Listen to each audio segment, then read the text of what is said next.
Alhamdulillah, segala puji dan syukur kepada Allah Subhanahu wa taala. Senang sekali bisa ketemu lagi dengan teman-teman semuanya, para pemuda-pemuda kesayangan Allah Subhanahu wa taala insyaallah. Amin. Salawat dan salam semoga terlimpahkan kepada Nabi besar Muhammad sallallahu alaihi wasallam. Allah Subhanahu wa taala berfirman, A'udzubillahi minasyaitonirrajim. Bismillahirrahmanirrahim. Wal 'asr innal insana lafi khusr illal ladzina amanu wa 'amilus shalihat wa tawassaw bil haqq wa tawassaw bis sabr. Pada dasarnya manusia itu dekat kepada kerugian kecuali salah satunya adalah orang yang senantiasa mendengar nasihat-nasihat untuk memperbaiki dirinya. Salah satunya orang yang senantiasa mendengar nasihat-nasihat yang baik untuk menjadi lebih solih dan lebih bertakwa kepada Allah Subhanahu wa taala. Dan halaqah ilmu yang kita lakukan setiap pekan ini salah satu bentuk di antara nasihat-nasihat yang baik yang kita berbagi melalui majelis ilmu. Mudah-mudahan ini membuat kita tergolong di antara orang-orang yang qad aflahal mu'minun, orang-orang yang beruntung. Teman-teman, pada malam ini kita akan membahas seperti yang diposting di sosial media. Tadi juga disampaikan oleh MC kita, Buni.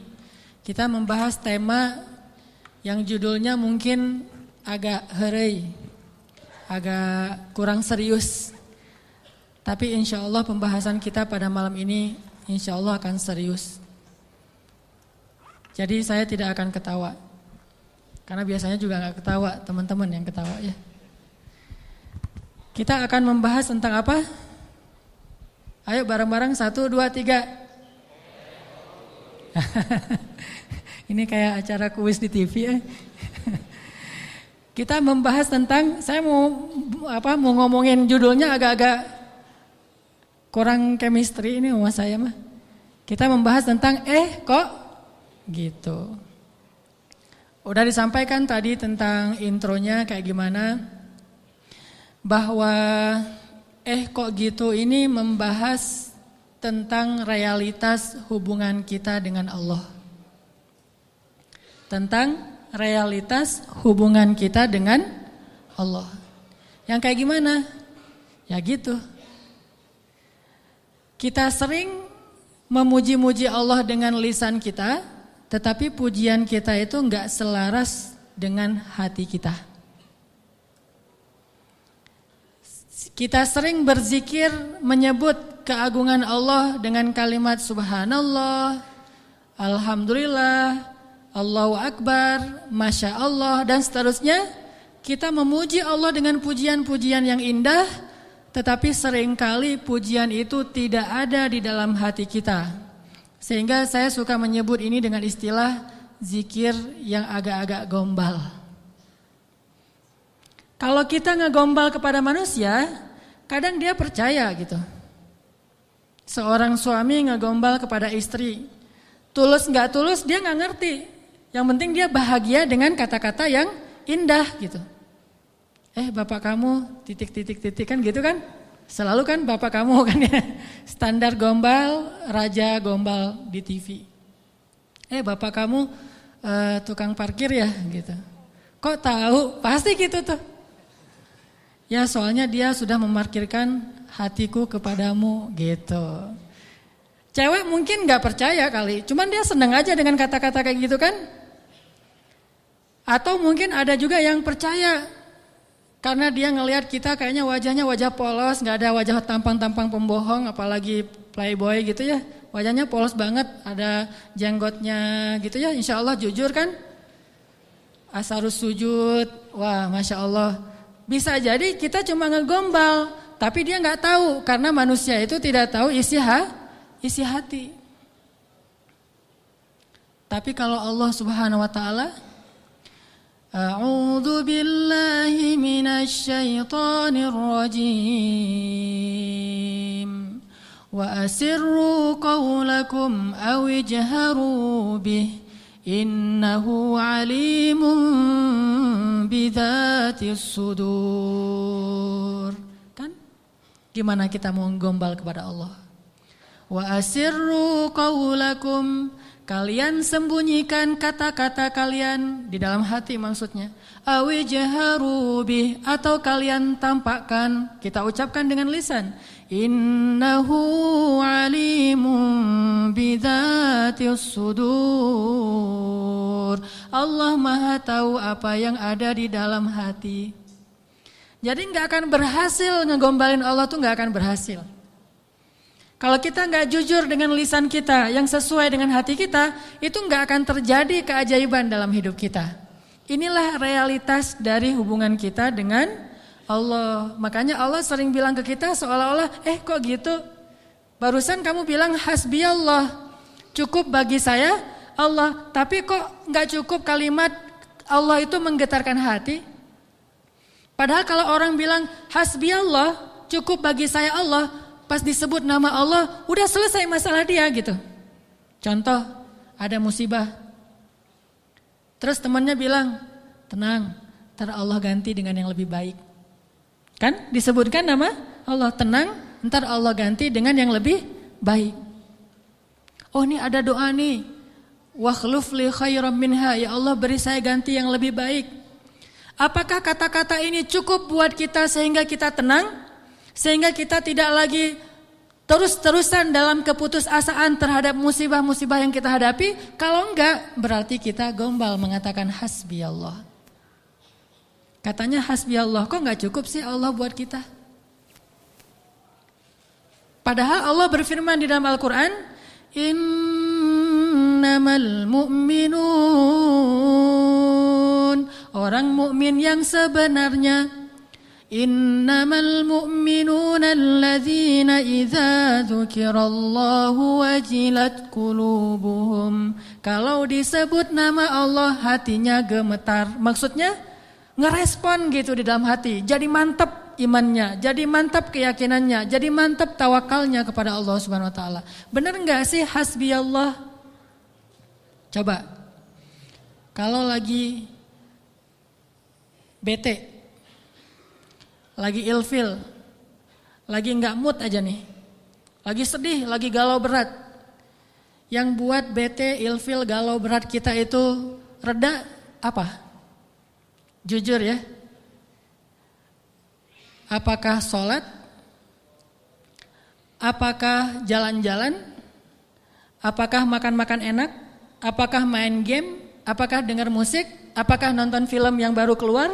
Mana yang paling gampang buat bete kita hilang? Itu jujurnya tuh. Kalau misalnya kita lagi bete, wudu, sholat, Allah Akbar, selesai sholat, hilang tuh bete. Berarti benar, hasbunallah, hasbi Allah. Tapi kenyataannya termasuk saya nih, gak gitu-gitu amat. Begitu ada masalah, sholat. Begitu selesai sholat, ini nonton di mana ya? Sama aja kan? Sholat sih, cuman habis sholat ternyata belum cukup, belum hilang juga nih. Saya udah sholat, saya udah zikir, saya udah doa, saya udah tilawah Al-Quran, saya malah udah tahajud, udah puasa, tapi belum hilang juga, masih ilfil banget nih. Ya mau cari makan enak mau makan yang pedas-pedas gitu, atau mau cari kopi, berarti belum hasbun, belum cukup, masih butuh tambahan. Memang berpengaruh, tapi belum cukup. Sholat ya menenangkan, cuma belum bisa menyelesaikan masalah. Berarti kita masih gombal dalam zikir kita. Makanya Allah bilang, kok gitu? Katanya saya cukup buat kamu. Kok kamu masih mencari solusi yang lain setelah saya? Kok kamu masih menyekutukan saya dalam mencari jalan keluar terhadap masalah-masalah kamu? Berarti kamu tuh gak benar ngomongin hasbi Allah. Orang yang benar-benar mengatakan hasbi Allah itu kayak Ibrahim tuh. Ketika dia masuk ke dalam api, dilemparkan ke dalam bara api, tiba-tiba Jibril datang kepada Ibrahim mengatakan, ya Ibrahim, alaka hajah? Apakah kamu punya sesuatu yang kamu butuhkan? Sal, tu'tah, minta kepada saya nanti saya akan kabulkan. Kata Jibril. Apa kata Ibrahim? Amma ilaik fala. Kepada kamu? Enggak. Saya tidak butuh siapapun. Hasbiyallah wa ni'mal wakil. baru Allah padamkan tuh api. Keajaiban. Kenapa kita mengucapkan banyak kalimat zikir tapi tidak terjadi keajaiban-keajaiban dalam hidup kita? Mungkin kalimat kita itu belum jujur, belum sesuai dengan hati kita dan realitas kehidupan kita. Makanya zikir kita itu belum powerful. Harusnya zikir yang powerful itu begitu kita bilang hasbi Allah, api padam. Jadi kalau ada kebakaran, hasbi Allah, gak butuh telepon pemadam kebakaran, selesai sudah. Kenapa kita telepon pemadam kebakaran? Karena kita belum hasbi Allah secara jujur. Ini benar nih, walaupun agak-agak, contohnya agak-agak lebay mungkin ya, tapi benar loh. Kenapa? Kita ketika gak usah api yang membakar rumah lah, gak usah kebakaran. Hal sepele aja. Masalah perasaan, masalah lapar.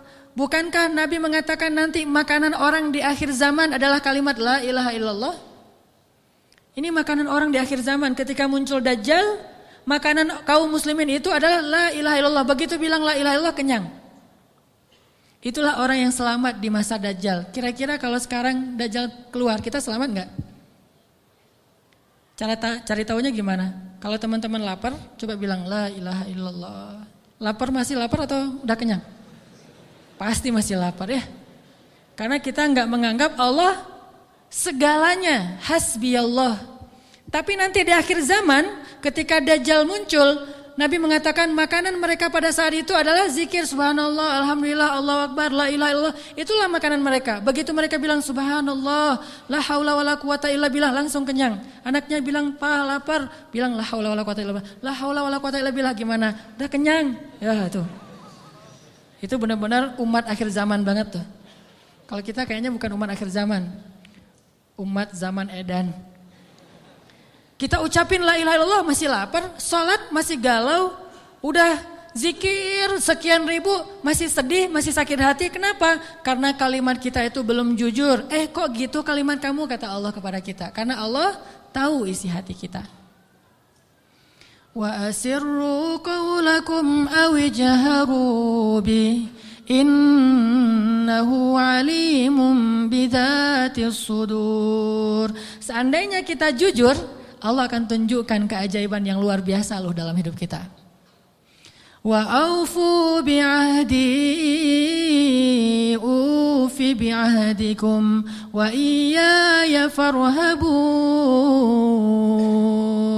Kata Allah, jujur, tunaikan janjimu kepadaku, aku pasti akan tunaikan janjiku kepadamu, dan kepadakulah kalian akan lari. Maksudnya, kepada Allah kita meminta pertolongan.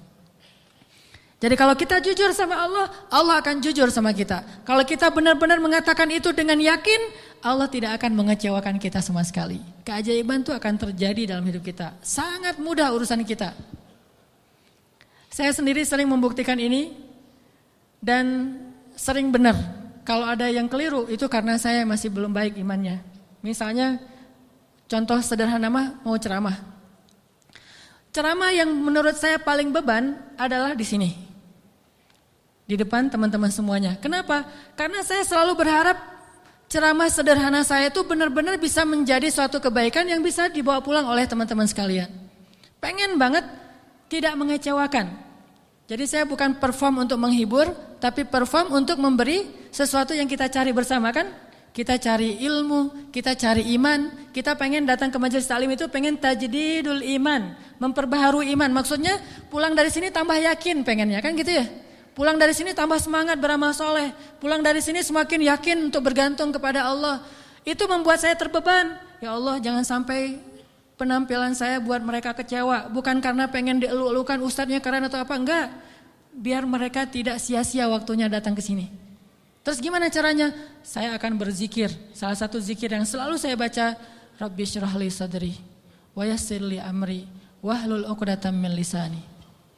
Dan wahlul 'uqdatam min lisani saya ulang berkali-kali. Kenapa? Saya khawatir saya tidak menyampaikan sesuatu dengan jelas dan baik sehingga teman-teman tidak memahami. Wa yassir li amri wahlul 'uqdatam min lisani yafqahuna qauli. Dan ternyata setelah membaca ayat atau zikir ini, Allah seperti memudahkan. Muncul terus saja materinya itu yang dulu udah lama dibaca, muncul lagi. Dan itu enggak dikonsep. Teman-teman bisa nanya kepada orang-orang dekat saya, teman atau istri saya jarang ngonsep materi ini, malam ini mau bahas ini, terus nyusun dulu, apalagi buat slide, itu bukan saya banget lah. Modalnya tuh benar-benar saya mengonsep materi, mencari bahan itu ketika saya di Mesir dulu. Itu masa-masa mencari bahan. Sekarang bukan masa mencari bahan, masa memahami realitas untuk menawarkan bahan ini loh. Dulu di Mesir nyari bahan, baca, dengerin terus saja selama 6 tahun. Sekarang diingat-ingat, yang mana ya? Yang ini. Oh ya, sampein. Artinya doa Rabbi syrah li sadri itu benar-benar memudahkan urusan. Termasuk kalau misalnya kita lagi ada masalah sama seseorang. Kita doa, ya Rabbi mudahkan urusan saya. Mudah enggak? Kalau kurang mudah berarti kita belum benar-benar jujur dalam kalimat kita kepada Allah. Jujur gimana? Kita yakin enggak sih Allah yang memudahkan urusan kita? Kalau kita yakin banget, Allah akan tunjukkan keajaiban yang luar biasa. Seperti cerita kemarin tuh. 2 orang yang saling berhutang kan? Yang satu memberi hutang dan bertanya, siapa saksinya? Kata yang berhutang, Allah saksinya, boleh enggak? Kata yang memberi hutang, oh boleh, Allah itu sebaik-baik saksi dan itu jujur, yakin gitu. Coba kalau kita lakukan itu sekarang, mungkin kita akan dikhianatin, akan dirugiin sama banyak orang. Kenapa? Karena enggak yakin banget kepada Allah SWT. Masih ada sedikit setitik ragu. Ntar kalau dia bohong gimana? Bukankah ada Allah? Ntar kalau dia lupa gimana? Bukankah ada Allah? Ntar kalau dia berubah pikiran gimana? Bukankah ada Allah? Ntar kalau dia hilang tiba-tiba gak membayar hutang gimana? Bukankah ada Allah? Bukankah ada Allah ini jarang kita ucapkan. Kita masih ragu walaupun kita mengatakan hasbiyallah, hasbunallah. Makanya jarang ngelihat keajaiban. Padahal kalimat itu kalimat-kalimat yang mukjizat, powerful. Sebagian mungkin pernah dengar cerita Imam Hasan Al-Basri. Tahu Imam Hasan Al-Basri? Salah satu ulama generasi tabi'in, generasi kedua. Ceritanya Imam Hasan Al-Basri ini pernah bikin seorang gubernur Baghdad namanya Hajjaj. Hajjaj ini gubernur yang sangat jahat, sering membunuh orang soleh, termasuk sahabat Nabi pernah dibunuh sama dia. Imam Hasan Al-Basri pernah bikin gubernur Hajar itu tersinggung. Kapan? Ketika Imam Hasan Al-Basri diundang ke rumah gubernur Hajjaj bersama beberapa ulama yang lain, beberapa tokoh masyarakat diundang ke rumah barunya, istana gitu. Jadi Raja Hajjaj ini suka bikin istana terus pamer. Ngundang nih. Diundang orang-orang penting, minta semacam testimoni gitu, minta komentar. Jadi kalau bahasa kita mah ngeposting di sosial media terus nunggu gimana menurut kalian. Jadi yang komennya tuh macam-macam ditungguin sama dia. Nanya ke setiap orang yang tamu yang diundang, gimana menurut kamu istana saya? Rata-rata mengatakan ini bagus, istana pertama yang saya lihat yang paling indah segala macam. Bahasa-bahasa memuji lah. Dan gak jujur. Begitu giliran Hasan Al-Basri, ya Syekh Hasan, gimana menurut Syekh tentang istana saya? Syekh Hasan mengatakan, saya sama sekali tidak tertarik dengan semua ini. Sesungguhnya apa yang ada di sisi Allah lebih baik daripada apa yang ada di sisi Anda. Ini ucapan Hasan Al-Basri. Karena lagi ada acara makan siang kayak gitu, banyak orang, Hajjaj menahan emosi. Dia tersinggung banget, marah sebetulnya. Akhirnya udah selesai obrol-obrolan, makan, pulang.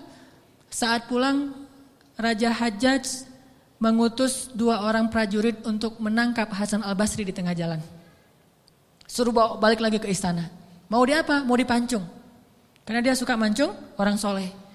Tangkap tuh Hasan Al-Basri. Di tengah jalan didatangi pengawal raja. Kemudian dibawa lagi ke istana mau dipancung. Begitu Hasan Al-Basri berhadapan dengan Hajjaj.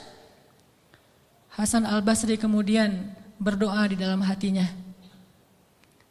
Yang tadinya Hajjaj marah besar, pengen bunuh Hasan Al-Basri, pengen memancung Hasan Al-Basri, tiba-tiba pas ngelihat wajah Hasan Al-Basri, Hajjaj ini berubah seperti orang yang kena hipnotis. Tiba-tiba dia tersenyum, tiba-tiba dia jadi orang yang humble, hangat banget, langsung memeluk Hasan Al-Basri. Selamat datang wahai Syekh, selamat datang, duduk. Syekh, beri saya nasihat, terus dikasih makanan, minuman, setelah itu dipersilakan pulang, dikasih kendaraan yang terbaik. Sampai akhirnya Hasan Al-Basri keluar dari istana. Ketika di tengah jalan, pengawal-pengawalnya Hajjaj bertanya kepada Hasan Al-Basri, ya Syekh, kami tadi diutus oleh raja menangkap Anda agar Anda dipancung karena raja tersinggung dengan obrolan tadi ketika makan siang. Dan raja dalam keadaan marah besar. Tapi begitu bertemu dengan Anda, tiba-tiba dia berubah, jadi baik, jadi kasih sayang, jadi luluh, emosinya jadi reda. Apa yang Anda lakukan kepada dia? Apakah Anda punya sihir? Kata pengawal. Kata Hasan Al-Basri, saya tidak pakai sihir. Terus apa? Saya sebelum bertemu dengan Hajjaj, tadi saya berdoa. Apa doanya? Ya Rabbi, Engkaulah yang menggenggam hidupku. Kepadamulah aku berserah. Ya Rabbi, padamkanlah amarah di hati Hajjaj sehingga aku selamat sebagaimana Engkau mendinginkan api kepada Ibrahim sehingga dia selamat. Ini yang dibaca oleh Hasan Al-Basri. Ya Allah, padamkanlah amarah di hati Hajjaj sehingga aku selamat dari kezalimannya sebagaimana Engkau menyelamatkan Ibrahim dari api yang panas. Tiba-tiba Allah padamkan marahnya. Ini namanya zikir, doa powerful. Kenapa? Karena hati Hasan Al-Basri itu benar-benar bergantung kepada Allah itu 100%, gak ragu sama sekali. Gimana pun pengawalnya banyak, tidak membuat dia ragu kepada Allah. Allah lebih besar. Gimana pun kuatnya Hajjaj, tidak ragu kepada Allah. Allah maha kuat. Sehingga kalimat yang sesuai dengan hati, Allah tunjukkanlah keajaiban kepada Hasan Al-Basri. Langsung luluh, langsung berubah dari marah menjadi sayang kepada Hasan Al-Basri. Kenapa kita jarang melihat keajaiban? Karena ucapan kita itu belum selaras dengan hati kita. Gak yakin-yakin amat sama Allah. Sering bilang la haula wala quwata illa billah. Tapi kita masih yakin ada kekuatan lain yang mempengaruhi hidup kita. Padahal kata Nabi kepada Ibnu Abbas, kalau semua orang berkumpul dan ingin menolong kamu, mereka tidak dapat menolong kamu kecuali dengan seizin Allah. Kalau mereka semua berkumpul ingin mencelakai kamu, mereka tidak bisa mencelakai kamu kecuali dengan ketetapan Allah. Allah, Allah, Allah, di tangannya lah segala kebaikan, di tangannya lah segala kerajaan. Tabarakalladzi biyadihil mulk wa huwa ala kulli syai'in qadir. Percaya enggak kita dengan ayat itu? Jawab dengan hati kita masing-masing. Kalau kita percaya, baru terjadi keajaiban dalam hati kita. Pernah menghadapi orang marah? Pernah? Sering kan? Siapa yang marah? Istri? Tahu gimana kalau istri lagi marah? Oh, belum tahu ya? Ya udah deh, ganti contoh. Orang tua deh, orang tua. Saya lupa aja nih kalau saya di hadapan para jomblo fisabilillah. Kalau istri lagi marah, padamkan marahnya itu bukan dengan hadiah dunia dulu. Itu buat kita ragu sama Allah dan mengandalkan materi. Pas marah, tunjukin. Mau ke Lombok, Bali, Jogja, atau Maldives. Pasti dia pilih Maldives tuh. Pas dia pilih Maldives, kita nangis. Kenapa? Dananya gak cukup. Makin marah dia tuh. Jangan nawarin materi dulu untuk meredakan marah seseorang. Karena kita akan bergantung kepada materi itu. Ternyata ampuh. Kalau dia marah, saya kasih tuh brosur. Brosur doang. Kalau lagi marah, nonton yuk. Pelan-pelan reda marahnya, berarti efektif. Nonton cukup bagi saya. Pas lagi marah, ada kafe baru loh, enak tuh makanannya, terutama tuh misalnya green tea-nya, milkshake tuh paling enak tuh se-Bandung. Reda marahnya, milkshake cukup bagi saya, kan? Bukan hasbi Allah, hasbiya milkshake. Kenapa bisa gitu? Karena ketika kita mau meredakan marah seseorang itu kita menggunakan materi. Atau menggunakan bahasa-bahasa ngegoda, ngerayu, gombal tadi. Tapi kan lama-lama agak-agak habis juga ya bahan menggombal ya. Harus buka, jadi teman-teman bisa ke Gramedia mungkin beli buku dengan judul Kumpulan Gombal-Gombal Efektif. Udah teruji, banyak yang menggunakan gombal ini dan berhasil meredakan amarah. Mungkin, tetapi itu berarti kita tidak mendapatkan yang paling luar biasa sehingga suatu saat kita akan kewalahan sendiri. Berapa sering kita bisa memberikan materi, memberikan brosur, memberikan kafe, memberikan nonton, memberikan hiburan, entertain segala macam. Berapa sering? Coba sesekali ketika menghadapi seseorang yang marah, andalkan Allah. Pas mau ketemu orangnya, ya Rabbi, ya Rabba Ibrahim, wahai Tuhan Ibrahim, padamkanlah amarah istri saya sebagaimana engkau memadamkan api bagi Ibrahim. Terus temuin, kalau masih marah, ya Allah astagfirullahaladzim, berarti saya belum jujur nih, masih belum yakin sama Allah, istighfar lagi, ya Allah padamkan. Masih marah, ya Allah padamkan. Terus saja sampai yakin. Kalau kita yakin itu berubah loh, benar-benar berubah. Kalau enggak bisa langsung, bertahap, tergantung iman. Ada orang yang imannya baru redam amarah seseorang itu 1 jam, berarti imannya iman 1 jam. Ada yang setengah jam, ada yang 10 menit, ada yang begitu ketemu berubah langsung. Sampai orang yang marah itu juga terheran-heran. Kenapa ya? Saya tadi sebetulnya lagi sebel banget sama kamu, tapi pas ngelihat kamu jadi berubah, kenapa ya? Karena Allah. Ini mah masalah iman. Bukan masalah fasihnya mengucapkan hasbi Allah. Semua kita mah namanya hasbi Allah pasti fasih. Apalagi sadaqallah, itu paling fasih tuh. Sadaqallahul azim itu fasih banget. Kenapa? Apalagi baca 1 juz, pengen sadaqallah cepet-cepet kan? Itu fasih. Bismillah fasih, hasbi Allah. Insya Allah tahsin hasbi Allah wa ni'mal wakil. Malah kita kadang-kadang kalimat hasbi Allahnya tuh lebih keren daripada sahabat loh. Kalau sahabat kalimatnya cuma gini, hasbunallah wa ni'mal wakil. Kalau kita, hasbunallah wa ni'mal wakil, ni'mal maula wa ni'man nasir. Coba lihat, panjangan siapa ucapannya? Panjangan kita kan? Sahabatnya cuma sedikit, Ibrahim lebih sedikit lagi, hasbi Allah, segitu doang. Kita rame, oh jangan cuma hasbi Allah, tambahin dong, jangan terlalu irit-irit dalam berzikir. Rame aja di broadcast soal panjang pendeknya zikir, tapi dua-duanya gak powerful, gak ngaruh. Yang bilang hasbi Allah wa ni'mal wakil sama aja. Yang bilang hasbi Allah wa ni'mal wakil, ni'mal maula wa ni'man nasir. Diulang 33 kali. Tapi gak ngaruh, kenapa? Karena gak jujur. Hanya fasih di lisan, tetapi tidak fasih di hati. Harusnya kayak Imam Hasan Al-Basri. Begitu dia katakan demikian, doanya langsung berubah. Termasuk doa tadi, Allahumma ajurni fi musibati wa akhluf li khairan minha, ya Allah, beri saya pahala dalam musibah saya, beri saya ganti yang lebih baik. Selama apa sih Allah kasih kita ganti? Di situ kita bisa mengukur keimanan kita. Kalau begitu kita berdoa langsung dapat ganti, itu imannya ajaib tuh. Kalau kita berdoa tunggu gantinya sebulan kemudian, itu imannya standar. Kalau kita udah berdoa tapi nggak diganti-ganti, berarti kita bermasalah. Gak yakin-yakin amat sama Allah. Pengen gak begitu berdoa langsung Allah menunjukkan keajaiban? Kita pengen aja gak berani ya, karena kita gak percaya bisa. Kita mau mengatakan pengen, itu aja kita gak berani karena menganggap itu gak realistis. Masa sih bisa? Bisa kalau kita yakin kepada Allah. Kalau kita gak yakin, kalau kita bilang gak bisa, kalau kita ragu bahwa Allah bisa menunjukkan ajaib kepada kita dalam hitungan detik, terus kemana kalimat kun fayakun? Masalahnya kita gak yakin untuk bilang pengen, begitu doa langsung Allah kabulkan. Itu aja kita ragu, kenapa? Kita gak percaya itu bisa terjadi dalam hitungan simsalabin abrakadabra. Kita gak percaya itu bisa terjadi dalam satu kalimat kun. Makanya tidak ada kun dalam hidup kita. Gimana caranya? Belajar yakin kepada Allah seutuh-utuhnya. Masih ingat juga dengan kisah seorang bapak datang kepada Rasulullah curhat dan minta tolong.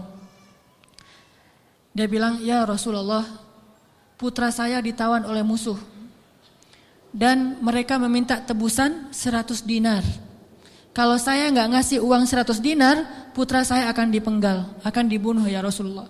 Sedangkan saya orang miskin. Jangankan 100 dinar itu mungkin sekarang sekitar 250 juta. Mahal. Saya gak punya uang sebesar itu ya Rasulullah. Untuk makan aja susah. Terus gimana ini ya Rasul? Waktu itu Rasulullah juga gak punya apa-apa untuk diberi. Sahabat-sahabat banyak yang keluar negeri untuk berdakwah. Sehingga orang-orang kaya kayak Utsman, Abdurrahman lagi gak ada. Terus nolongnya gimana nih? Nabi kasih satu zikir. Kata Nabi, Pak, banyak-banyak mengatakan la haula wala quwata illa billah. Bapak percaya? Oh percaya ya Rasulullah. Pulang dia tuh.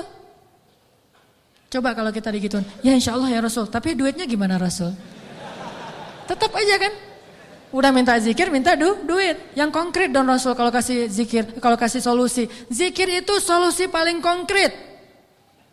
Justru yang lain itu nggak konkret. Yang lain itu Allah tunjukkan kepada kita karena Allah sayang kepada kita. Allah tahu iman kita lemah.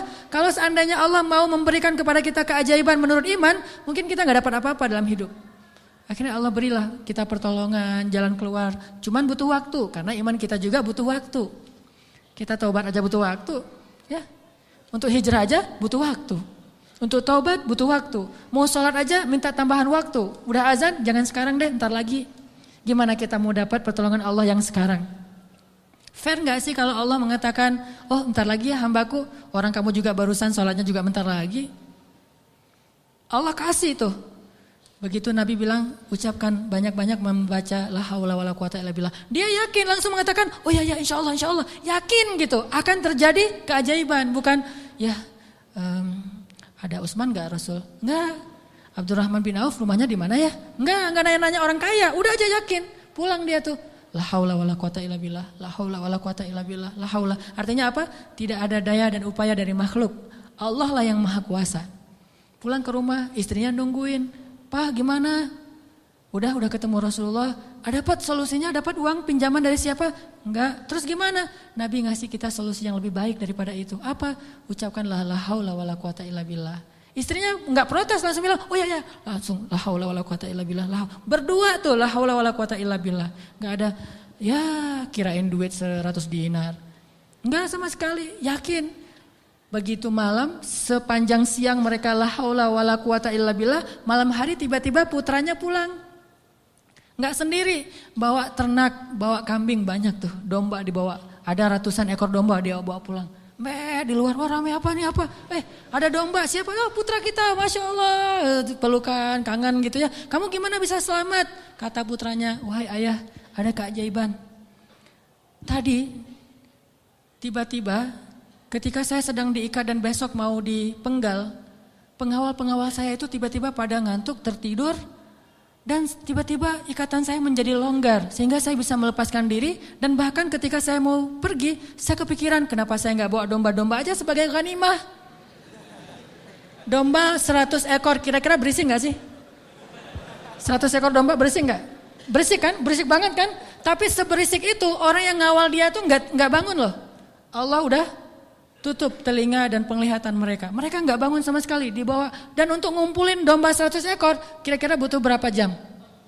Itu bukan kerjaan yang gampang. Ngumpulin 100 ekor, digiring ke satu arah, udah gitu berisik lagi. Ada yang domba yang lari ke sana, ditarik lagi. Namanya domba kan, domba-domba yang tersesat gitu deh.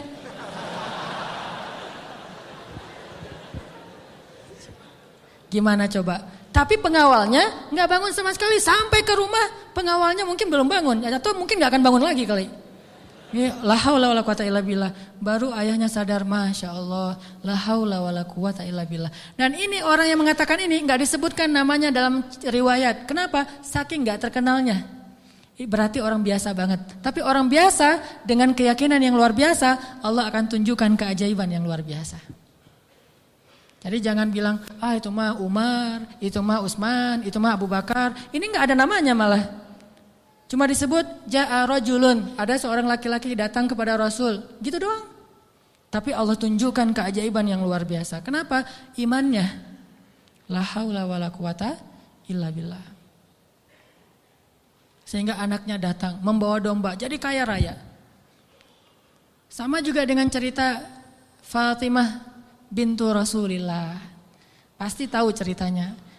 Karena Fatimah capek di rumah, gak ada pembantu, Ali sering berjihad, akhirnya dia ngurus anak sendiri, anaknya laki-laki lagi, namanya anak laki-laki, bukan bandel, emang dia aktif gitu. Akhirnya Fatimah ngerasa agak berat nih kalau harus ngurus semuanya sendiri, gak punya pembantu. Datanglah ke rumah ayahnya, ayah ya Rasulullah, ayah tahu keadaan rumah tangga saya bersama Ali. Ali orang yang sibuk bekerja, membela agama Allah, berdakwah, berjihad. Saya sendiri di rumah gak ada pembantu. Boleh gak minta seorang pembantu dari rumah ayah? Kan banyak pembantu Rasulullah yang jadi relawan tuh.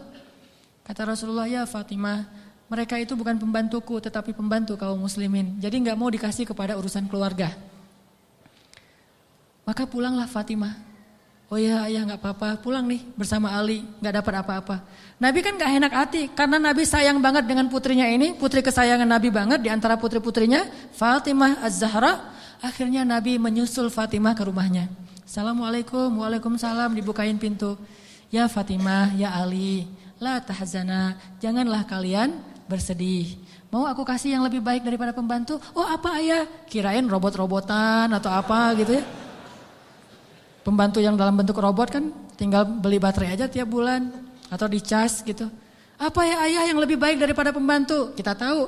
Kata Rasulullah sebelum tidur, bacalah zikir ini, ayat ini. Maka insya Allah itu lebih baik daripada pembantu. Mereka protes enggak? Enggak. Oh ya, sami'na wa ata'na. Diamalin tuh, enggak pernah tinggal. Dan selamanya mereka enggak punya pembantu, tapi enggak pernah mengeluh lagi. Allah berikan mereka jalan keluar. Jalan keluarnya adalah dikuatkan hati dan kesabarannya. Itu keajaiban. Kenapa kita udah berdoa tapi hati kita masih lemah? Karena kita tidak berdoa dengan hati, tapi kita berdoa dengan kok gitu? Enggak sesuai antara lisan dengan kenyataan.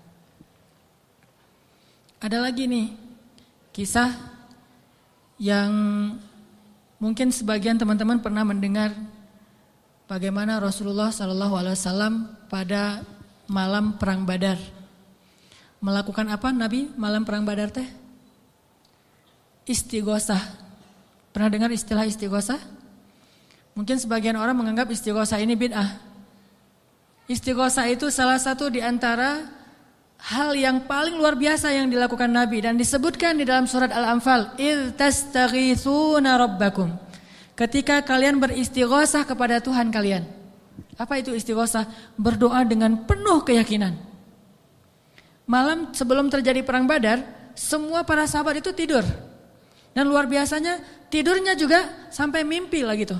Mimpinya apa? Mimpi basah. Ini serius. Jadi semua sahabat pada malam itu digoda oleh setan sehingga mereka mimpi basah. Dan ketika bangun dari tidur mereka harus mandi junub. Tapi tidak ada air. Akhirnya Allah turunkan hujan. Pada mandi di bawah hujan semuanya sambil bertakbir. Pada malam itu cuma 2 orang yang gak tidur. Rasulullah dan Abu Bakar As-Siddiq. Ngapain? Doa kepada Allah. Salah satu yang terekam dalam sejarah di antara doa Nabi pada malam perang Badar apa? Ya Allah, seandainya besok kami semuanya terbunuh, maka saya khawatir tidak ada lagi orang yang menyebut namamu di muka bumi. Tolonglah hamba-hambamu ini ya Allah. Terus berdoa dan mengangkat tangannya tuh gak gini. Tapi ngangkat tangannya tuh gini. 2 tangan. Nabi berdoa dengan mengangkat tangan setinggi-tingginya. Rabbi gitu. Terus berdoa kayak gitu sampai syal Nabi jatuh, ditaruh lagi oleh Abu Bakar. Jatuh dan menangis sampai basah janggutnya Rasulullah SAW yang mulia. Kemudian Abu Bakar yang sedih mengatakan, ya Rasulullah hasbuk. Cukup ya Rasulullah, Allah sudah mendengar doamu, cukup. Nabi gak cukup, terus saja berdoa. Apa yang terjadi besok? Allah utus malaikat ribuan untuk menolong Rasulullah dan para sahabat. Dan kita lihat hasil perang Badar. Bukan karena dia Rasulullah, tetapi karena imannya adalah imannya seorang Rasulullah. Kalau kita punya iman minimal dekat atau mirip dengan imannya seorang Nabi, Allah akan tunjukkan mukjizat yang mirip dengan seorang Nabi yang disebut dengan karomah. Itulah keajaiban. Jadi bukan mustahil. Kalau kita tidak pernah melihat keajaiban, itu pasti karena kita masih belum selaras antara lisan dengan hati kita. Masih ingat kalimat Nabi ditodong dengan pedang, dihunuskan pedang, lagi istirahat di bawah pohon. Nabi lagi istirahat nih. Tiba-tiba datang orang Badui, orang kafir, menghunuskan pedang di leher Nabi. Dan itu benar-benar mau membunuh Nabi. Nabi seorang diri, sahabat jauh. Terus laki-laki itu mengatakan, ya Muhammad, sekarang kamu sendiri. Kalau saya akan membunuh kamu sekarang, siapa yang bisa menolong kamu? Rasulullah dengan tenang dan mantap mengatakan Allah. Kalimat Allah itu membuat laki-laki tadi gemetar dan jatuh pedangnya. Coba, ini kalimat Allah kayak gimana? Coba kita ucapkan Allah, ada yang gemetar enggak? Allah, apaan? Enggak dengar? Ya. Biasa aja. Jadi kalau ada musuh, misalnya kita lagi marahan nih di jalan, ada orang yang marah, pengen ngancam kita. Allahu Akbar. Dia langsung gemetar gitu, langsung tunduk, langsung gak bisa berdiri. Berarti ini Allahu Akbar kita ini udah benar-benar powerful. Tapi kenyataannya kan gak pernah kan. Kita bilang Allah terus orang gemetar gara-gara kata-kata kita. Rasul bisa kayak gitu loh. Jadi kalimatnya sama yang kita ucapkan dengan yang Rasulullah ucapkan. Tetapi hatinya beda. Nabi mengatakan Allah, gemetar tangannya, jatuh pedangnya, diambil oleh Nabi. dihunuskan ke leher orang itu. Nabi bertanya, sekarang kalau saya mau membunuh kamu, siapa yang nolong kamu? Kata dia, engkau wahai Muhammad, cuma engkau yang bisa menolong saya dan menyelamatkan saya. Akhirnya Nabi membiarkan dia pulang dan dia akhirnya pulang dalam keadaan selamat dan menyebarkan agama Islam kepada kaumnya. Jadi sesi pertama ini kesimpulannya apa? Salah satu di antara sebab tidak banyak terjadi keajaiban dalam hidup kita karena iman kita belum ajaib. Insya Allah nanti habis sholat isya saya mau sharing kisah-kisah yang menurut saya lebih powerful untuk jadi pelajaran buat kita dalam berdoa, berzikir dan memohon pertolongan Allah Subhanahu wa taala insya Allah. Oke, teman-teman sekalian, tadi kita sampai kepada beberapa kisah tentang gimana menyelaraskan antara lisan dengan hati kita sehingga bisa terjadi banyak keajaiban dalam hidup kita. Ini kisah-kisah yang tadi kita dengar adalah bukti gitu. Orang kalau selaras antara lisan dan hatinya pasti terjadi keajaiban. Kalau ketika kita berdoa hati kita yakin seutuhnya kepada Allah, pasti Allah gak akan ngecewain kita. Gak mungkin. Allah itu gak mungkin mengecewakan kita. Allah sendiri kok yang berjanji, wa idza sa'alaka ibadi anni fa inni qarib ujibu da'watad da'. Itu Allah yang bilang. Ujibu da'watad da'. Aku tuh dekat. Artinya berharaplah kepadaku gitu. Dan aku akan mengijabah setiap orang yang meminta kepadaku. Jadi Allah sendiri yang berjanji akan menunjukkan keajaiban, mengabulkan permintaan-permintaan yang baik dari hambanya, sehingga tidak perlu kita ragu Allah gak mungkin ngecewain kita. Begitu kita berdoa yang selaras di hati kita yakin kepada Allah, Allah akan tunjukkan. Itu rahasia paling gampang untuk hidup bahagia, untuk sukses, untuk dapetin apa yang baik-baik yang kita harapin. Contoh, kalau mau ngelamar seorang cewek, sebelum kita datang ke calon mertua, lobi dulu ke langit pemilik hati mertua. Jadi bukan dandan nomor 1, itu mah yang kesekian. Bukan misalnya bawa CV yang bagus, isi CV-nya teh. Kalau perlu tanggal lahirnya diedit, biar gak terlalu ketuaan gitu ya. Cuma diedit 1 angka doang, angka terakhir yaitu tahun. Kemudian pekerjaan, wira swasta. Kan sekarang wira swasta mah keren ya, pengusaha gitu ya. Walaupun wira swastanya masih baru merintis lah, saya mah gak mau terlalu makin jelek nanti. Wira swasta, jualan apa misalnya, apa aja lah, apa aja dijual gitu. Yang penting tidak menjual harga diri. Wah, semuanya diedit, itu bukan yang paling penting. Yang paling penting adalah gimana ngelobi lah langit, pakai jalur langit. Minta kepada Allah yang menggenggam hati. Begitu di depan pintu pagar, la haula wala quwata illa billah. La haula, sampai 100 kali. Kenapa 100 kali? Sampai yakin banget ini Allah yang menentukan hati seseorang hamba. Bisa dibolak-balik. Bisa jadi awalnya si calon mertua ini udah punya calon sendiri buat anak yang perempuannya. Mungkin lebih tajir, mungkin lebih keren, mungkin lebih berewokan, lebih nyunah gitu ya. Kita mah seadanya, udah pakai wak doyok juga belum tumbuh-tumbuh. Ya gimana, udah begitu takdirnya kan, terimalah kenyataan. Akhirnya orang tua, calon mertua tadi yang udah punya rasa srek kepada yang lain, tiba-tiba berubah pas ngelihat kita. Wah ini nih calon menantu saya nih. Kita baru mau ngomong, udah tenang aja. Kamu bukan hanya akan saya berikan anak saya, juga domba-domba gitu ya. Kan la haula wala quwata illa billah. Dikasih modal nikah, dikasih mahar, disiapin semuanya, dimudahin banget. Kenapa? La haula wala quwata illa billah. Itu lebih penting daripada mahar, lebih penting daripada bawa kendaraan apa walaupun minjem, lebih penting dari apapun. Lobi Allah dulu, pemilik segala hati hamba. Itu berlaku banget. Jadi kalau selama ini masih belum beruntung, Berarti kurang la haula wala quwata illa billah. Tips supaya mengakhiri masa jomblo, yakin sama Allah, banyak-banyak la haula wala quwata illa, dan berani datang kepada calon. Kalau kata seorang pelawak, kalau kita jelek, jangan takut untuk mencintai seorang perempuan, karena yang takut itu harusnya yang dicintai, kan gitu ya. Kita mah nggak usah takut, yang dicintai yang takut. Yang datang ke saya kok wajahnya gini.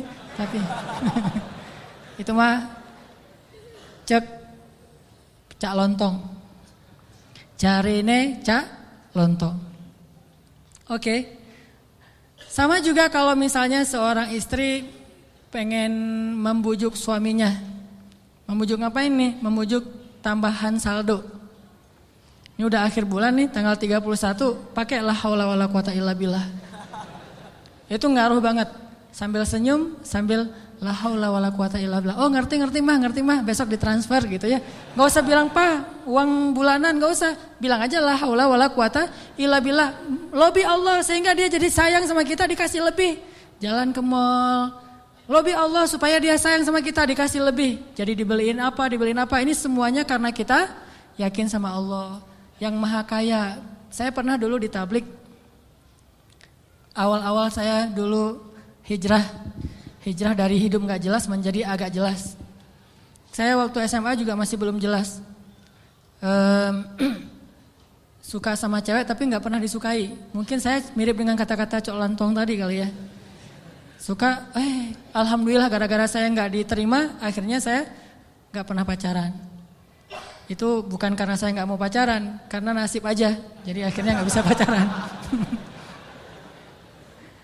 Nah, pas udah jelas gara-gara datang jamaah tablik berdakwah di sekolah saya, akhirnya saya masuk ke tablik yang khuruj 3 hari, 40 hari. Di tablik itu ada pelajaran tauhid yang menurut saya bagus ya, inspiring gitu. Kalau kita lagi makan nih, kan makannya tuh rame-rame tuh, pakai talam gitu kan, makan rame-rame. Terus ada petugas khidmat namanya yang ngasih-ngasih lauk, nasi, ikan segala macam. Jadi SOP di tablik, kalau kita lagi makan, mau minta tambahan makanan, nasi, ikan atau lauk, itu nggak boleh minta kepada yang khidmat. Kita ngomong, Allah, ikan, Allah, datang tuh ikannya. Wah ini ikan, Masya Allah, Allah kasih datang ikan. Di situ belajar tauhid tuh. Ternyata kuahnya kurang, Allah, kuah, Masya Allah, kuah, Masya Allah. Datang tuh kuah tuh. Soalnya orangnya dengerin gitu ya. Tapi walaupun ini agak-agak menurut sebagian orang aneh, justru di situ kita belajar yakin sama Allah. Makanya saya sering cerita, awal-awal saya dapat hidayah ke tabligh itu, lagi mau main bola, keluar dari sholat asar di masjid, bukan keluar sholat asar, lagi main bola depan masjid. Masjid di Aceh itu kan luas-luas, halamannya bisa main bola. Ada orang main bola, ada sapi yang lagi ngerumput, karena saking luasnya halaman masjid. Udah gitu, lagi main bola dipanggil sama seorang jamaah tabligh dari Pakistan. Dia nyebutnya Maulana gitu. Orang tabligh kan kalau udah level ilmu tertentu disebut Maulana. Maulana ini manggil saya, come here gitu. Saya datang, saya waktu itu masih anak muda gak jelas gitu. Duduk di sebelah dia tanya, dia tunjuk-tunjuk ke langit gitu. Gak bisa bahasa Indonesia, saya bilang, kenapa? Oh langit, saya bilang, langit Allah cipta, kata dia. Terus tunjuk ke pohon. Saya bilang pohon Allah cipta. Dia tahu bahasa Indonesia cuma satu kalimat, Allah cipta. Pohon Allah cipta. Saya tunjuk anak-anak, dia nunjuk anak-anak. Oh, orang Allah cipta. Itu aja selama setengah jam. Begitu setelah setengah jam Allah cipta, tiba-tiba saya ngerasa kayak ada yang masuk ke dalam hati saya tuh sejuk banget. Saya langsung pergi wudhu, saya sholat kayak orang dihipnotis gitu. Sholat asar sendiri, udah selesai sholat asar sendiri, dia temukan dengan tabligh yang ada di situ, orang lokal, masuklah saya ke tabligh, khuruj 3 hari. Pulang ke rumah, saya dianggap orang aneh oleh orang tua saya. Wah kamu gak boleh ke masjid lagi, kenapa? Kamu sekarang aneh. Aneh apa? Udah rajin ke masjid. Rajin ke masjid aneh dulu teh. Orang tua kan takut ke jaring aliran apa mungkin yang mau jadi pengantin, bom bunuh diri atau apalah, takut. Terus saya mulai pakai jubah waktu itu. Jubah putih, sorban putih. Begitu saya lewat depan tetangga ada anak kecil lagi main. Dia bilang, mak malaikat lewat gitu.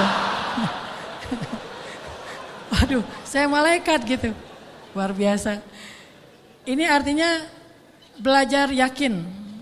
Kalau di beberapa dakwah itu benar-benar bab la ilaha illallah ini benar-benar kurikulum paling penting dan ini yang harus kita pelajari. Kalau kita ngandelin Allah banget dalam segala urusan, la yudayya'anallah, itu intinya. Allah enggak akan ngecewain kita. Manusia bisa banget ngecewain kita, bukan karena dia jahat. Kadang dia enggak ngecewain kita karena emang dia enggak mampu untuk memuaskan dan membahagiakan kita. Bukan karena dia pengkhianat. Seorang istri, seorang suami kadang mengecewakan kita bukan karena dia nggak sayang sama kita, tapi dia nggak mampu memenuhi semua kebutuhan kita. Dia terbatas. Dan justru juga banyak orang yang sengaja ngecewain kita karena dia jahat, tapi ada juga orang baik ngecewain karena dia nggak mampu. Tapi Allah maha baik dan maha mampu. Bukan cuma maha baik, kalau baik doang nggak mampu, ya apa bisa kita lakuin kan? Tapi kalau baik dan mampu, nggak ada batas. La haula wala quwata illa billah. Keajaiban-keajaiban yang luar biasa terjadi dalam hidup kita kalau kita mengandalkan Allah, selaras antara lisan dengan hati kita. Saya pengen nanya ke teman-teman, teman-teman pernah lupa? Sering ya? Lupa apa misalnya? Lupa diri. Kadang kita perlu lupa. Ngelupain mantan. Baper ya. Karena lupa ini adalah solusi. Melupakan mantan itu benar-benar solusi yang paling konkret. Karena kalau nggak bisa lupa kita nggak bisa move on. Dan kalau nggak bisa move on kita nggak bisa ketawa. Kalau nggak bisa ketawa kita nggak bahagia. Pernah lupa kan? Lupa pelajaran, lupa ayat Al-Quran. Kayaknya kalau lupa ayat Al-Quran sering nih, terutama di juz-juz di tengah, soalnya belum hafal. Jadi pasti lupa. Kalau teman-teman lupa, apa yang teman-teman lakukan? Hah? Kalau lupa gimana? Diingat-ingat. Diingat-ingat. Berapa lama butuh waktu untuk sampai ingat lagi? Kadang cepat, kadang lama ya. Ada tips dari ulama Al-Azhar. Setiap kita ujian di kampus di Al-Azhar itu selalu ulama tuh syekh, doktor, profesor masuk ke ruang-ruang kelas kita bilang gini, ya abnai, wahai anak-anakku.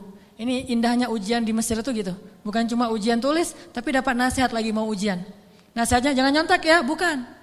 Nasihatnya apa? Ya abnai, panggilannya lembut, wahai anak-anakku. Kalau nanti kalian mau kerjakan soal, jangan lupa bismillah. Kalau kalian lupa, Jangan lupa. Kalau kalian lupa, ucapkanlah istighfar dan salawat. Allah akan mengembalikan ingatan kalian. Karena tidaklah seseorang itu lupa kecuali karena dosa-dosa. Maka istighfarlah. Itu nasihat yang setiap tahun saya dengar kalau mau ujian. Jadi ngena banget gitu. Akhirnya saya praktekkan tuh. Wah, ini benar nih tips yang luar biasa. Lupa nih mau nulis, ini jawabannya apa ya? Ini di bukunya halaman berapa atau yang kata-kata siapa gitu? Astaghfirullahaladzim, Allahumma sholli ala Sayyidina Muhammad. Ingat. Kadang-kadang juga nggak ingat sama sekali, udah berkali-kali sholawat. Soalnya bukunya belum saya baca. Wah ini nggak ingat-ingat ini. Kan ada masa-masa iman naik dan turunnya. Kalau lagi turun buku nggak dibaca, pede banget baca judul-judul doang gitu. Baca daftar isi. Jadi cara belajar cepat tuh baca daftar isi. Nanti kurang lebih kayak gitulah dikarang-karang aja gitu. Akhirnya nilainya harus di remedial diulang. Padahal udah selawatan masih remedial. Kenapa nggak belajar? Kalau kita lupa, coba deh uji iman kita dengan istighfar dan salawat. Kalau belum ingat juga berarti iman kita masih lemah. Lupa nama si fulan, siapa ya? Aduh lupa namanya. Astaghfirullahaladzim, Allahumma sholli ala Sayyidina Muhammad. Langsung ingat, itu berarti insya Allah udah bisa ngandelin zikrullah dalam hidupnya. Kalau belum bisa, berarti banyak-banyak istighfar.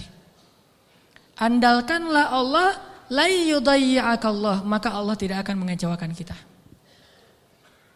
Mau teman-teman pengen kalau misalnya ngelamar seorang cewek langsung diterima tanpa syarat? Mau? Serius? Gimana caranya biar terjadi keajaiban dalam hidup kita? Pengen ini, alhamdulillah dapat. Segala kebaikan yang kita pengenin dapat gitu. Pengen punya anak, Allah kasih anak. Ya Rabbi, wahanal azmu minni, washta'ala ar-ra'su syaiba, walam akun bidu'aika Rabbi syaqiyya. Ya Allah, saya sudah tua. Rambut saya sudah beruban, tapi saya enggak pernah berputus asa dalam berdoa kepadamu. Fahabli min ladunka waliya yarithuni wa yarithu min ali Yaqub waj'alhu rabbi radhiya. Langsung Allah bilang, ya Zakaria, inna nubashshiruka bi ghulam ismuhu Yahya lam naj'al lahu min qablu samia. Ya Zakaria, langsung Allah kasih jawaban. Bergembiralah Zakaria, kamu akan punya anak laki-laki dan namanya saya yang kasih nama, bukan kamu yang cari di Google. Saya kasih nama, siapa namanya ya Allah? Yahya, dan tidak ada anak seperti dia sebelumnya. Solehnya luar biasa. Wa hananan min ladunna, anakmu itu hanan banget, kata Allah. Apa itu hanan? Lemah lembut. Wa hananan min ladunna wa zakatan, anak yang terpelihara dari dosa. Wa taqiyya, hanan at-taqi, lembut dan mudah-mudahan bertakwa, cenah gitu ya. Itu sifat Nabi ya, Nabi Yahya. Wa barram biwalidayhi, berbakti kepada kedua orang tua. Tuh, Allah langsung kasih sifat-sifatnya, bukan cuma anak terus ntar terserah orang tuanya, enggak. Allah udah beri dia sifat yang sangat mulia. Dari apa itu? Dari yakin. Belum pernah kecewa dalam berdoa. Padahal berdoanya tuh lama loh, tapi enggak pernah kecewa. Dan Allah tunjukkan betapa Allah tidak mengecewakan hamba-hambanya. Wa barram biwalidayhi wa lam yakun jabbaran 'asiyya. Dia anak yang berbakti, tidak pernah berlaku kasar dan tidak pernah berbuat dosa. Bayangin, anak enggak pernah berbuat dosa sampai akhir hayatnya.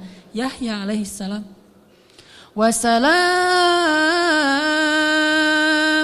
Wassalamun alaihi yawma wulida wa yawma yamutu wa yawma yub'atsu hayya.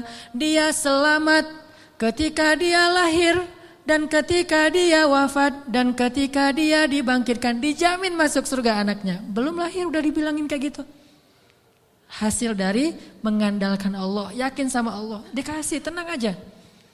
Aduh udah 10 tahun nikah belum dikasih anak, tenang.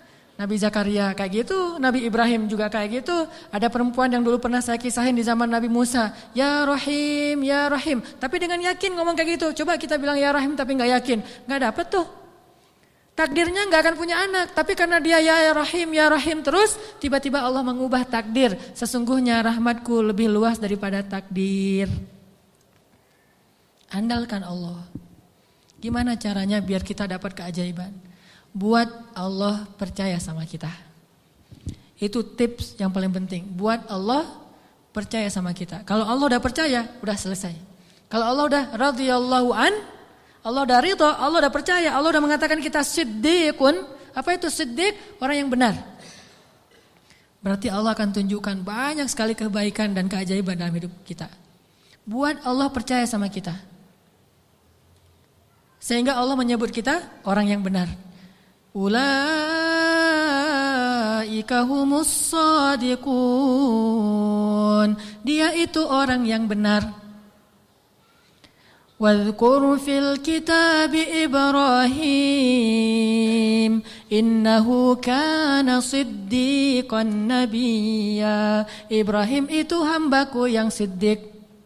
Wadhkur fil kitabi Idris innahu kana siddiqan nabiyya. Hambaku Idris itu adalah hamba yang siddiq. Makanya Allah tunjukkan banyak keajaiban. Idris meninggalnya di mana? Wa rafa'nahu makanan 'aliyya. Kami angkat Idris ke tempat yang tinggi, yaitu ke langit kelima. Jadi ceritanya malaikat maut datang kepada Idris, pengen nyabut nyawa Idris. Kata Idris, wahai malaikat maut, jangan cabut nyawa saya sekarang. Terus gimana? Saya minta waktu gitu. Akhirnya malaikat maut ini mengatakan, saya tidak bisa memberi kamu waktu. Kalau perlu kamu naik aja ke langit. Begitu dia naik ke langit 5, kata malaikat maut, disinilah ajalmu. Sehingga Nabi Idris itu meninggalnya bukan di bumi. Kuburannya itu bukan di tanah, kuburannya itu di langit. Satu-satunya manusia yang diwafatkan di langit adalah Idris. Sedangkan Isa belum wafat. Kalau Idris diangkat ke langit dan diwafatkan, Isa diangkat ke langit dan Allah biarkan sampai nanti akan datang kembali di akhir zaman. Kalau Idris wafat, cuma wafatnya di langit. Coba, keajaiban. Kenapa? Innahu kana siddiqan. Karena dia siddiq, Allah percaya, Allah kasih dia keajaiban. Begitu juga dengan Ibrahim. Gimana cara Ibrahim buat Allah percaya sama Ibrahim? Sehingga ketika Ibrahim dalam keadaan terdesak, Allah kasih keajaiban. Ya nar, kuni bardan wa salaman ala Ibrahim. Wahai api, jadilah kamu sejuk dan selamat bagi Ibrahim. Langsung sejuk, apinya membara-bara sampai kayu bakarnya habis, tapi Ibrahimnya dalam keadaan selamat. Kayak di ruang AC. Kenapa? Karena Allah udah percaya sama hatinya Ibrahim. Gimana cara Ibrahim membuktikan dan membuat Allah percaya kepada dia? Nabi Ibrahim membuktikan itu di waktu-waktu yang sulit, bukan di waktu yang mudah. Jadi bukan hanya dengan sholat Allah akan percaya sama kita. Tapi ketika kita dapat masalah, siapa yang kita andalkan? Kalau kita mengandalkan Allah dan senantiasa kayak gitu dalam kesabaran, tidak berputus asa kepada Allah, yakin Allah gak akan ngecewain kita, Allah akan percaya sama kita. Dan saat Allah percaya, Allah tunjukkan keajaiban. Nih kisah Ibrahim yang luar biasa yang dulu sering kita baca. Ibrahim itu by the way orang mana? Orang mana Ibrahim teh? Orang Irak. Ibrahim aslinya dari Irak. Dari Basroh. Mirip dengan Imam Hasan al-Basri, Basroh. Jadi Ibrahim itu orang Irak. Lalu berdakwah di Irak di usia 17 tahun tuh udah mulai kayak kita lah anak ABG tapi udah hijrah. Hijrah pemikiran tapi bukan hijrah dari dosa kepada yang baik. Hijrah pemikiran. Dari awalnya mikirnya macam-macam, agak liar gitu. Wah ini Tuhan saya, yaitu matahari. Ini Tuhan saya, yaitu bulan. Ini Tuhan saya, yaitu bintang. Kan liar ya. Sampai akhirnya ini semuanya tenggelam. Tuhan saya adalah pencipta semua ini. Dan di usia segitu beliau ditaruh di dalam api dan yakin banget kepada Allah. Dia punya seorang ayah namanya Azar. Azar ini seniman nyeleneh. Kalau seniman doang masih mending kan? Ini udah seniman nyeleneh. Kalau seniman doang dia dengan artnya, dengan seninya itu hak dia. Tapi ketika dia nyeleneh, gimana? Dia membuat patung lalu menyuruh orang untuk menyembah patung buatannya. Dan dia juga tokoh agama yang ngajarin cara nyembah patung buatannya, ngajarin doa-doanya. Sehingga orang menyembah patung buatan Azar. Lalu dia punya kedudukan di sisi rajanya, Namrud. Sehingga ketika anaknya berdakwah di sana, kedudukan Azar ini terancam, akhirnya dia diusir. Ibrahim diusir dari Irak, disuruh pergi atau dibunuh. Akhirnya berangkatlah Ibrahim bersama 2 orang. Satu istrinya yang terkenal sangat cantik. Sampai para ulama mengatakan belum pernah Allah menurunkan seorang wanita cantik di muka bumi secantik Sarah. Itu perempuan paling cantik yang pernah ada di muka bumi. Kalau yang paling sempurna, Asia, Maryam, Khadijah, Fatimah. Tapi kalau yang cantiknya kayak Nabi Yusuf, itu Sarah tuh. Kalau laki-laki ganteng, Yusuf. Kalau perempuan cantik itu Sarah. Simbol kecantikan perempuan di muka bumi. Bukan siapa yang di Mesir teh? Cleopatra. Cleopatra kalau di film-film mah agak-agak hitam ya. Kurang menurut saya mah.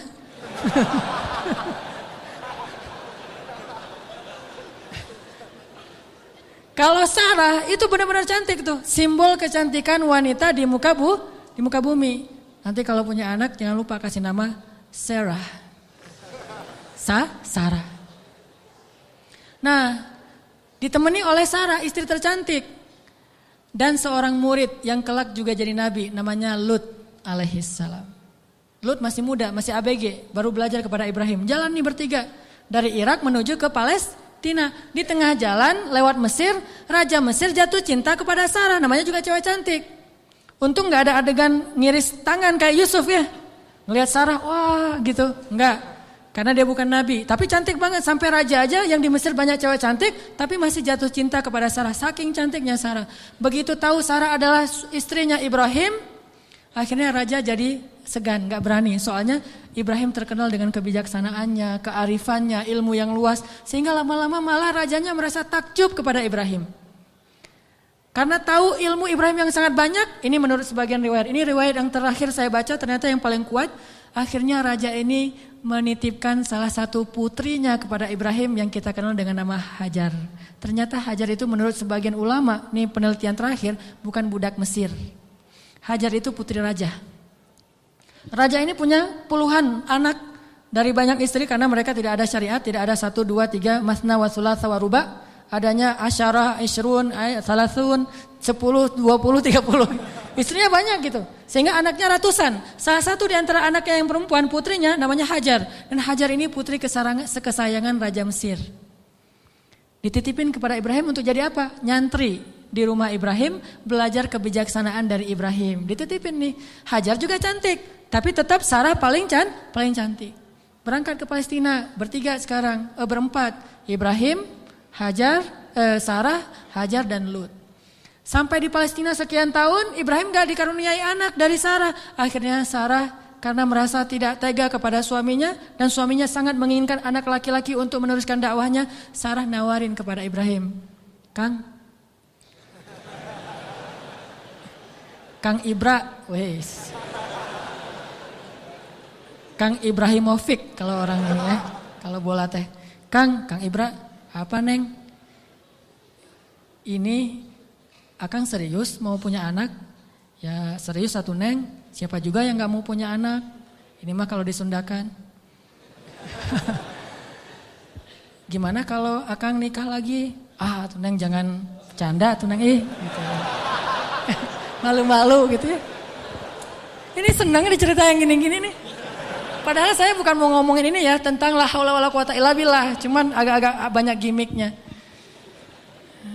Jangan bercanda, udah gak usah ngomong yang gitu-gitu, gak lucu. Ini emang gak lucu kan, serius. Sambil menitikkan air mata ya. Enggak. Terus maksudnya gimana? Gimana kalau dengan Hajar? Hajar udah belajar lama dengan Ibrahim. Dan udah ketahuan oleh Sarah, Hajar ini perempuan yang soleha, yang baik, yang bijaksana. Cocok insya Allah untuk Ibrahim. Dan dia lebih muda jauh. Akhirnya Nabi Ibrahim meminta petunjuk dari Allah. Kalau di kita mah sholat galau teh ya, istikharah. Sholat galau dulu. Kalau dulu Nabi Ibrahim minta petunjuk Allah, akhirnya Allah menyetujui. Ya udah, Sarah udah dapat petunjuk dari Allah. Gimana jawaban Allah? Ya aku sih terserah kamu. Atau aku sih yes, nggak tahu kalau kamu gitu ya. Ya udah kalau Mas Anang yes, saya juga yes gitu. Akhirnya yes, nikah nih sama Hajar. Udah nikah sama Hajar, langsung Hajar mengandung anak Ismail. Maka kami berikan kepada dia Ismail, anak yang ghulaman halima, anak ghulamun halim, anak yang sangat lemah lembut dan cerdas dan perasaannya peka gitu. Itulah Ismail. Sangat sabar. Punya Ismail kecil, namanya calon nabi kan ganteng. Nih by the way lagi ya, gak ada nabi yang jelek. Semua nabi itu keren. Maka insya Allah da'i-da'i juga para pewaris nabi harus keren. Ini maksudnya apa sih? Nabi itu semuanya keren gitu ya. Jadi jangan pernah ngebayangin ada nabi yang biasa-biasa aja, tua, jelek. Semua nabi itu keren-keren karena dia dutanya langit. Kita duta produk aja cari artis yang paling keren kan? Apalagi Allah nyari dutanya langit. Keren. Ismail kecil tuh udah luar biasa. Aura kenabiannya tuh udah kelihatan. Sehingga akhirnya membuat Sarah, ini mungkin ada benarnya juga kata orang dulu. Kalau pengen punya anak, maka suaminya suruh nikah lagi, punya anak, nanti kepancing. Yang pertama akan punya anak. Ternyata Sarah akhirnya hamil juga kan? Nah Ismail kecil.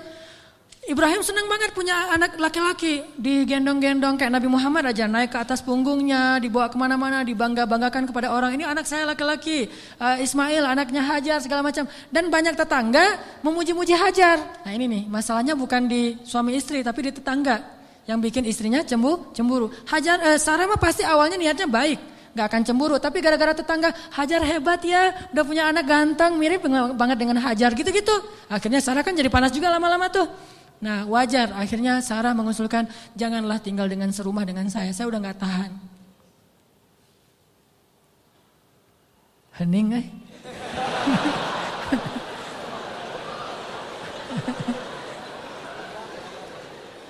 deg-degan dengar kayak gini, kayak film horor. Kata Sarah,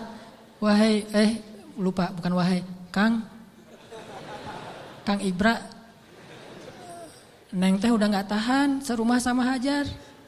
Kenapa tuh Neng?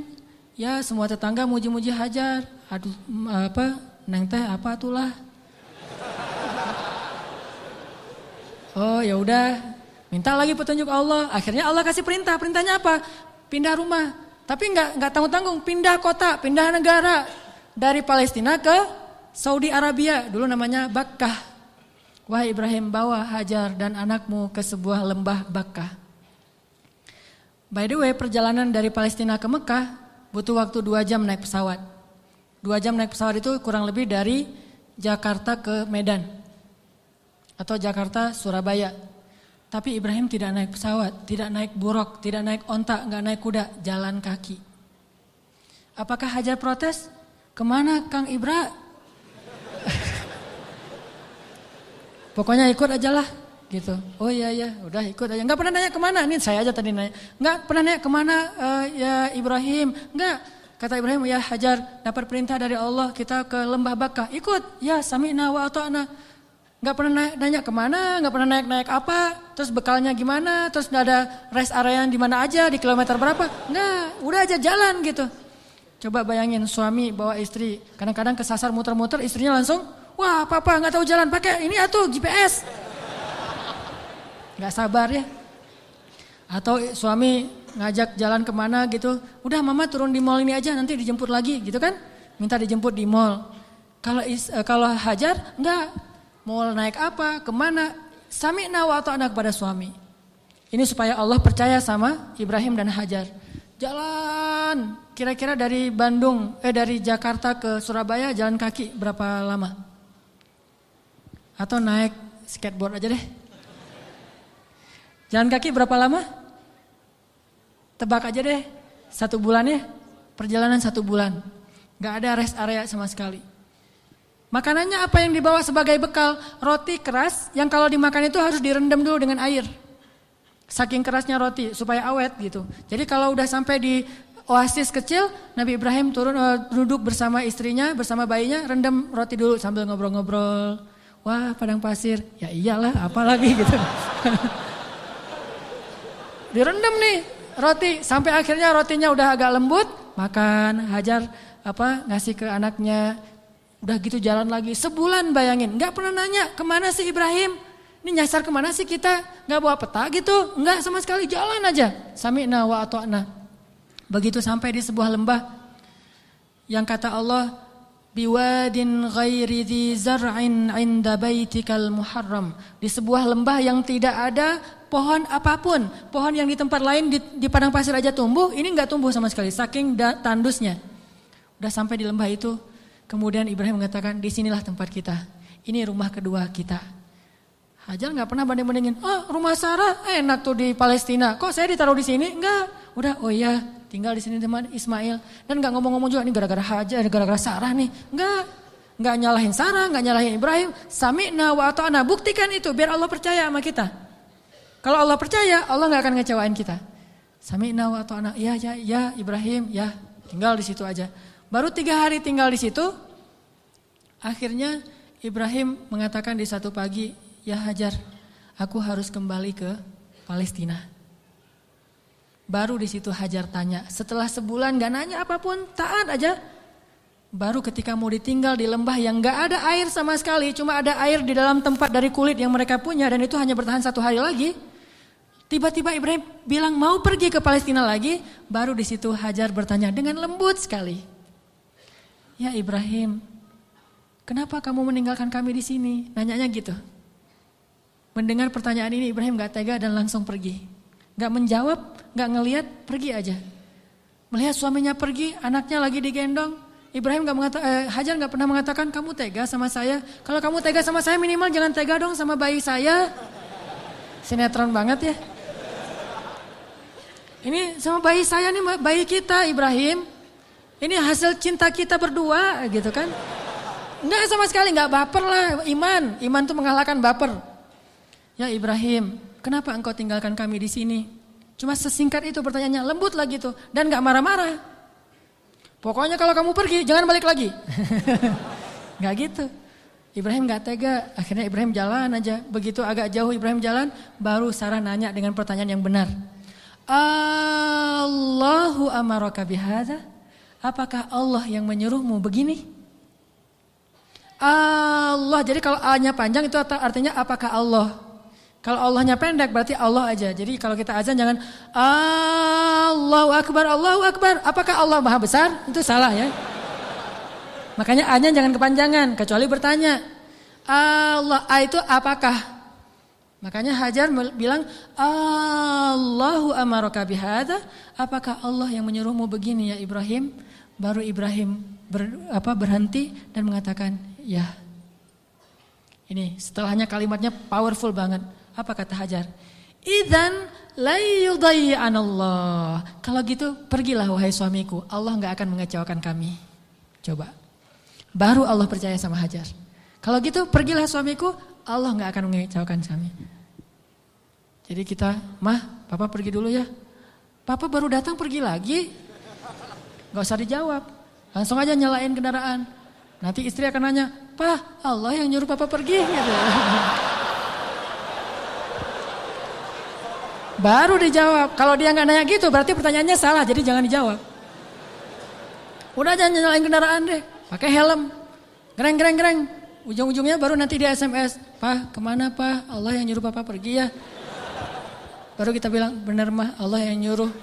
Yaitu untuk ta'lim. Kan Allah yang nyuruh kan? Ta'lim. Oh kalau gitu pergilah Pak. Selama-lamanya.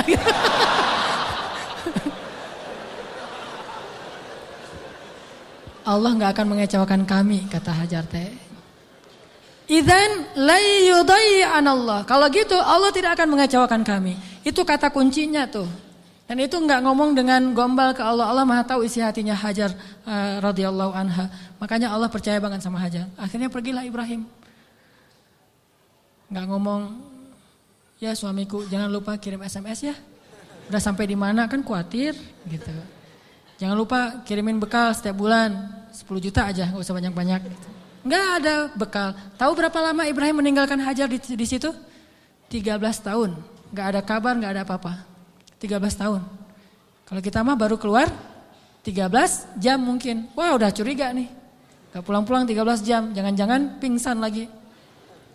13 tahun gak pulang-pulang. Hajar ditinggalkan dengan air hanya bertahan 1 hari aja. Udah gitu Hajar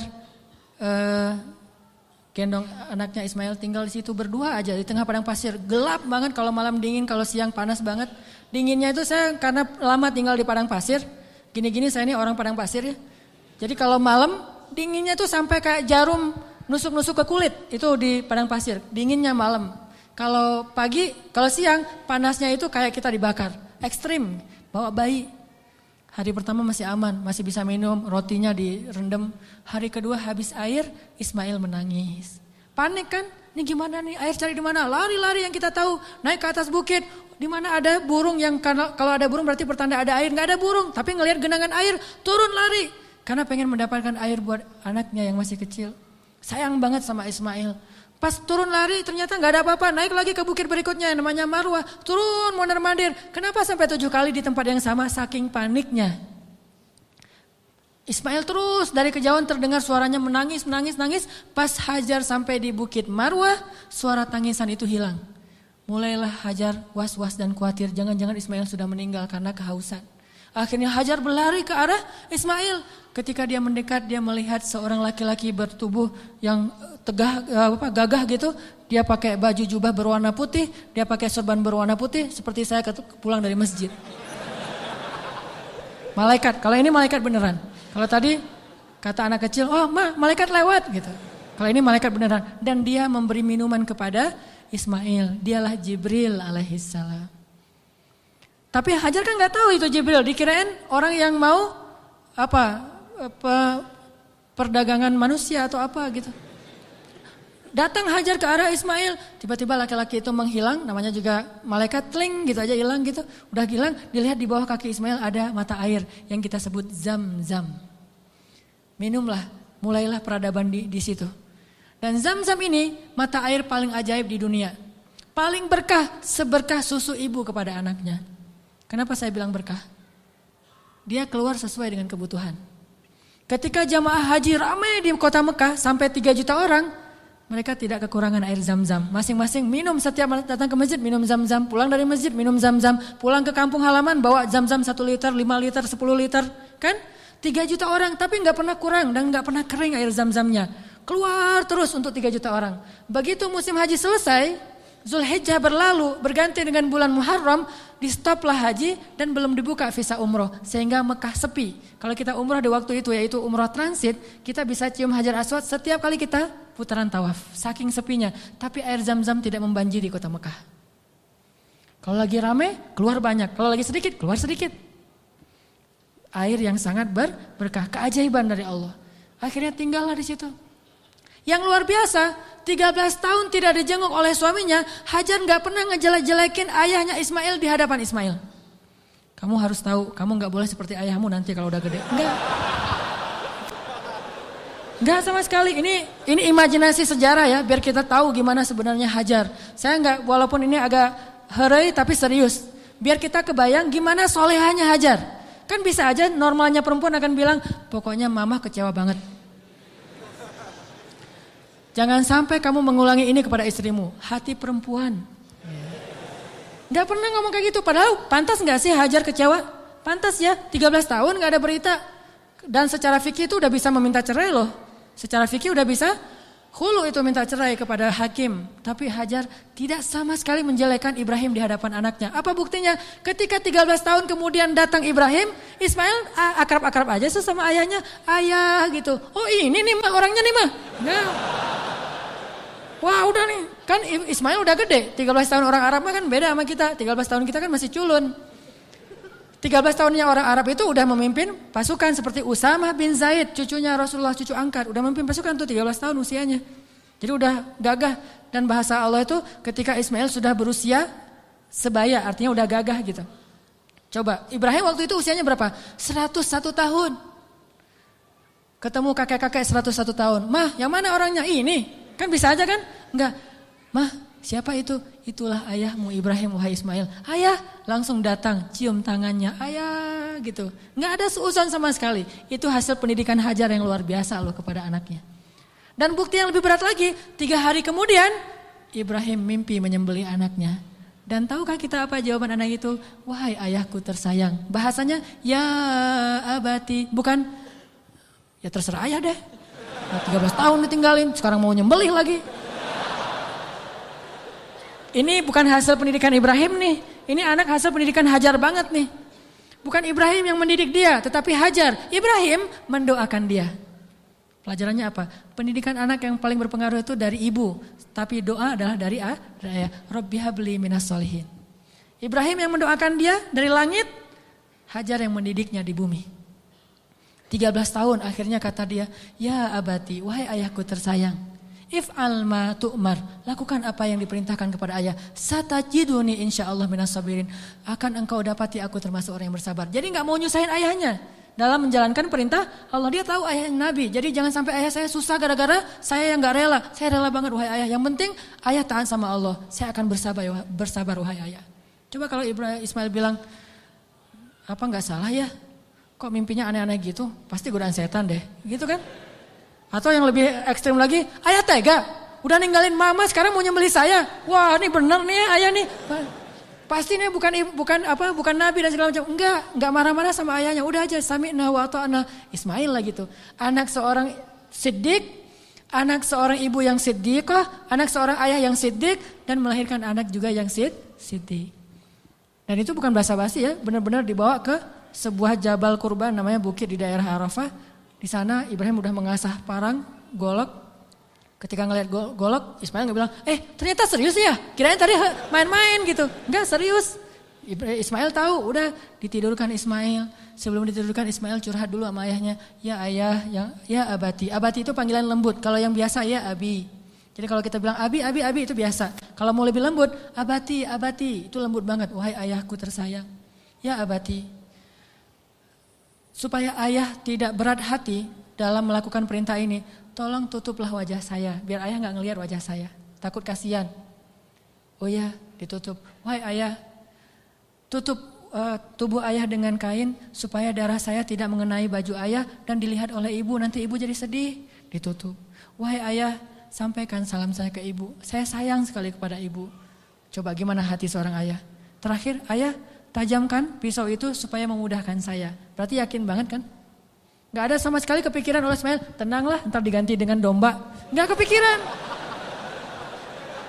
Itu mah kita yang udah yakin karena udah baca buku.